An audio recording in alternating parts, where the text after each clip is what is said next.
Vu par Jocelyne Desjouy du GAEC de Narsoulette, l'informatique à la ferme c'est une totale réussite. Il y a 4 ans qu'elle s'y est mise. Par curiosité au début pour voir, mais aujourd'hui c'est par conviction qu'elle a décidé d'investir dans un ordinateur plus puissant. Démystifions les métiers du numérique avec les femmes digitales. Aujourd'hui, malheureusement, il y a seulement en France 15% de femmes dans les métiers du numérique, sachant que si on va plus profondément dans les 15%, les filles qui vont développer ces outils, il y en a beaucoup moins, ça tourne autour de 4, 5, 6%. À plein d'endroits. C'est un message qui malheureusement est passé dans l'éducation des jeunes femmes et des femmes. Dire attends, t'es une femme, reste à ta place. C'est quoi la place d'une femme ? Programme proposé par Digital 113 et Campus FM et animé par Magali Germont, déléguée régionale Occitanie des femmes du numérique. Bonjour à toutes et à tous. Parce que chaque parcours ne se ressemble pas, aujourd'hui nous allons parler de tech, certes, mais surtout de projets informatiques et numériques. Elle travaille depuis 15 ans pour une ESN, rappel ESN Entreprise Services Numériques. Elle est à mes côtés aujourd'hui. Elle s'appelle Mathilde Chauvin. Bonjour Mathilde. Bonjour Magali. Alors on a l'habitude de commencer notre émission par la question introductive. Dis-moi, qui es-tu et en quoi es-tu une femme digitale ? Alors, je m'appelle Mathilde, j'ai 48 ans. À l'heure actuelle, je suis coordinatrice d'un centre de service dans une ESN, effectivement, qui s'appelle Labsoft. C'est-à-dire que je gère l'ensemble des projets qui sont gérés dans ce centre de service. Je suis aussi chef de projet, Scrum Master, je gère les plannings de toutes les personnes qui sont, c'est-à-dire à peu près une quarantaine de personnes. Voilà, et le fait que ça s'organise bien entre tous, vu qu'ils participent à plusieurs projets en même temps. Donc tu es un peu un couteau suisse chez Un Labsoft. peu, ouais. Il m'appelle maman, des fois. Alors, revenons un petit peu du coup au début. Tu m'as raconté que tu étais tombée un peu dans le numérique par hasard. Alors, est-ce que tu peux justement nous expliquer qu'est-ce que c'est que ce hasard ? Comment est-ce qu'on tombe dans le numérique, ou en tout cas dans l'informatique à ton époque, par hasard ?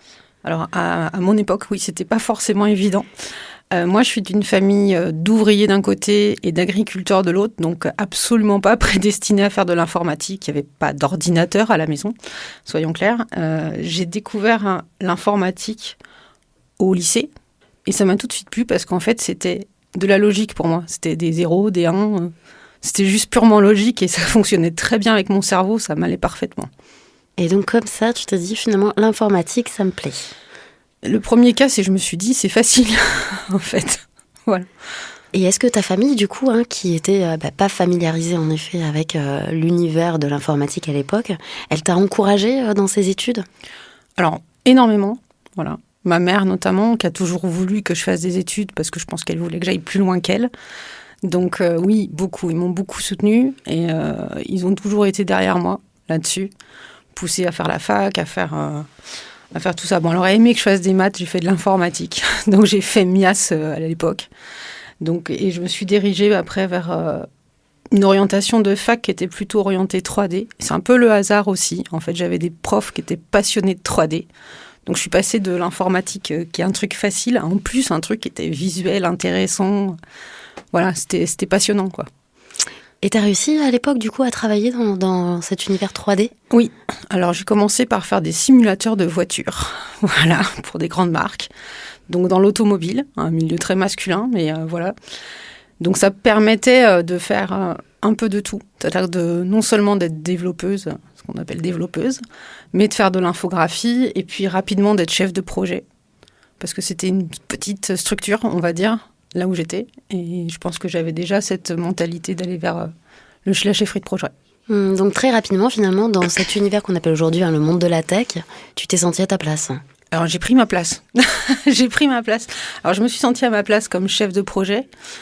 J'ai un peu essayé de tout dans une entreprise. C'est depuis le développement, l'infographie, la chefferie de projet. J'ai été chargée d'affaires, j'ai été commerciale, j'ai essayé. Bon, c'est pas fait pour moi, clairement. Ça m'a permis au moins de trouver ma place et de rester plus près du tech, de continuer à voir évoluer les choses en étant chef de projet. Et alors donc du coup, la thématique souvent qu'on aborde dans cette émission, c'est la place de la femme. Donc j'ai envie de te poser la question à toi. Être une femme dans la tech, selon toi et selon ton expérience, est-ce que c'est facile au quotidien? Ou est-ce que tu fais partie de ces femmes qui ont toujours été en minorité représentative dans leurs études, dans leur vie professionnelle, et peut-être certaines, des fois, ça les effraie un peu? Alors, moi, clairement, j'ai toujours été en minorité parce qu'à l'époque, ne serait-ce que dans les études, au lycée, j'étais toute seule. Voilà. Avec ces difficultés qui sont que, à l'époque, même pour travail égal, j'avais des notes inférieures aux garçons. Donc, il ne fallait pas se démoraliser, quoi. Et après, dans le travail, surtout dans le monde de l'automobile, où j'étais assez seule, mais avec toutes les difficultés qu'on peut rencontrer en étant une femme, hein, qui vont pas loin du harcèlement ou à des gestes très très douteux, on va dire. Mais je suis quelqu'un qui sait remettre chaque chose à sa place et chaque personne à sa place si nécessaire aussi. Et j'ai toujours été dans le dialogue, la communication pour expliquer là où était ma place à moi, ce que j'étais capable de faire et donc où chacun devait se situer. Voilà. Et est-ce que tu as vu au fur et à mesure et au fil du temps des années peut-être des changements de mentalité?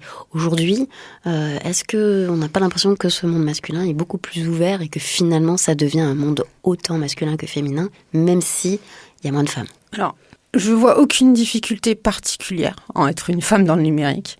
La place, elle est totalement ouverte. De ce que je vois et que moi, je reçois beaucoup de cooptation. J'ai énormément de garçons dans mes équipes, sur 40 personnes. On va dire qu'on est 3 filles. Voilà. Pour éclairer nos auditeurs, cooptation, c'est des salariés qui te proposent d'autres salariés. Qui me proposent des CV, voilà. Donc c'est souvent des CV de garçons, malheureusement, puisqu'ils proposent leurs copains, mais rarement leurs amies filles. Et c'est un peu dommage, parce qu'en fait, pour moi, il n'y a pas de différence entre les deux. On a un cerveau qui fonctionne pareil. Et il n'y a aucun blocage, en tout cas, moi, de ce que je vois. J'ai des gens très éduqués autour de moi qui savent à quoi s'en tenir aussi et qui ont beaucoup de respect. Donc, il n'y a aucune raison. En tout cas, il ne faut pas que ça fasse peur. Il n'y a pas de différence. Sur ce métier, en tout cas, il n'y a aucune différence. Et donc, malheureusement, tu reçois trop peu de CV féminins. Je pense que c'est 1 pour 10 ou 20, quoi. Ah ouais, quand même. Et est-ce que, quand même, c'est des CV tech ou en plus, les CV féminins que tu reçois, c'est plutôt sur des fonctions support? Non, ce sont quand même des CV tech. Tech à orientation un peu chefferie de projet quand même. Parce que souvent, on dirige les filles là-dedans. Mmh. Mais j'ai des très très bonnes tech avec moi. J'en ai une notamment qui est exceptionnelle, franchement. Il n'y a aucune différence, quoi. Je n'en doute pas. Alors, tu nous racontes finalement que tu as pu effectuer plusieurs fonctions et métiers dans la tech et que même aujourd'hui, ton quotidien, c'est qu'il n'y a pas de quotidien. Partages-tu que de nombreuses entreprises comme l'Apsoft sont à l'écoute justement et permettent d'évoluer, de trouver sa place, d'autant que, on l'a dit, tu y travailles depuis 15 ans. Pour les jeunes d'aujourd'hui, rester si longtemps dans une entreprise, ça peut presque sembler irréel. Oui, ça semble irréel, même pas que pour les jeunes, je pense. L'Apsoft, effectivement, moi j'ai fait, c'est une ESN, donc on peut pas travailler dans plein de domaines différents. Donc forcément Toulouse, un peu d'aéronautique forcément. Mais j'ai travaillé dans le bancaire, j'ai travaillé dans les assurances, j'ai travaillé... Et tout ça, je trouve que c'est, intellectuellement parlant, c'est génial. Parce qu'en fait, on n'est pas bloqué à l'informatique. C'est l'informatique n'est qu'un outil pour tellement de domaines métiers qu'on découvre tellement de choses que ça donne plein d'opportunités. L'Apsoft, là-dessus, m'a donné plein d'opportunités et m'a laissé aussi ce choix et cette possibilité d'avoir le poste que j'ai à l'heure actuelle. Donc, qui me permet de gérer 20 projets différents dans des domaines qui vont de l'immobilier à l'armée. Enfin, il n'y a pas de limite, en fait, à ce qu'on peut faire, quoi. C'est hyper diversifié. Alors, tu dis souvent, j'aime beaucoup, que vous êtes, ton entreprise et toi, comme un vieux couple. Oui, en fait, c'est ça, une ESN. En fait, souvent, les gens changent parce qu'ils veulent changer de mission. Mais avec la FlexSoft, effectivement, on est un vieux couple. C'est-à-dire que on s'est engueulé, on a des discussions sévères qui m'auraient presque donné envie de partir, mais on a toujours pu parler, en fait. Et je sais que j'ai de l'écoute. C'est-à-dire que j'ai un patron qui a l'écoute, qui entend ce que je lui dis, et qui finit toujours par en parler et voir comment on peut trouver ensemble des solutions pour y arriver. Et alors du coup, est-ce que tu as réussi, toi, personnellement, à trouver un équilibre vie pro, vie perso qui était convenable ou tu as dû faire quand même certains sacrifices?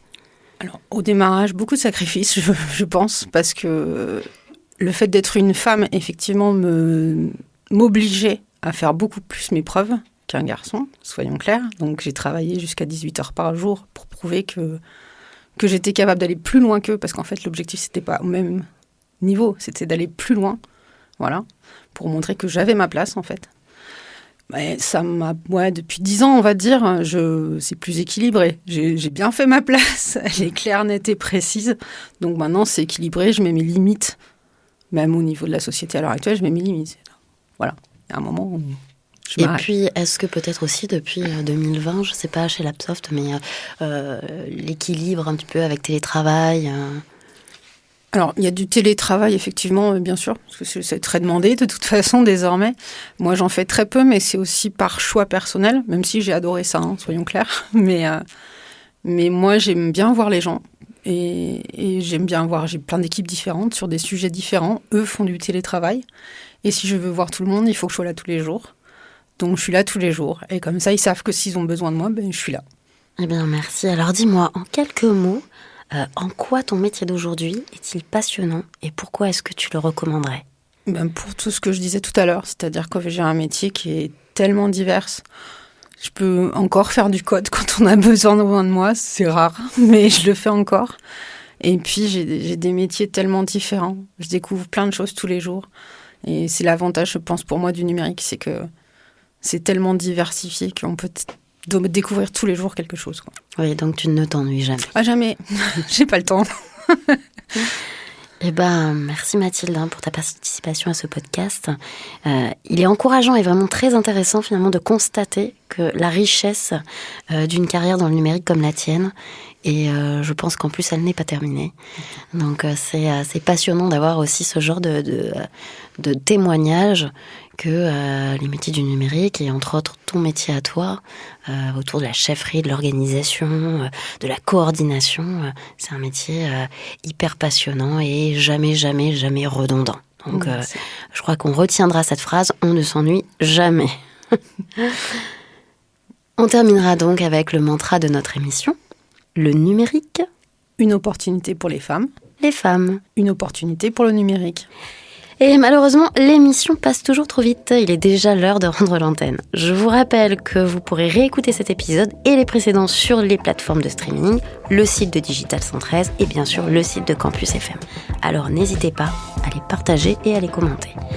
Bientôt, nous nous retrouverons pour parler RGPD, Règlement Général de la Protection des Données Personnelles, parce que oui, le RGPD fait aussi partie des métiers du numérique. À très bientôt.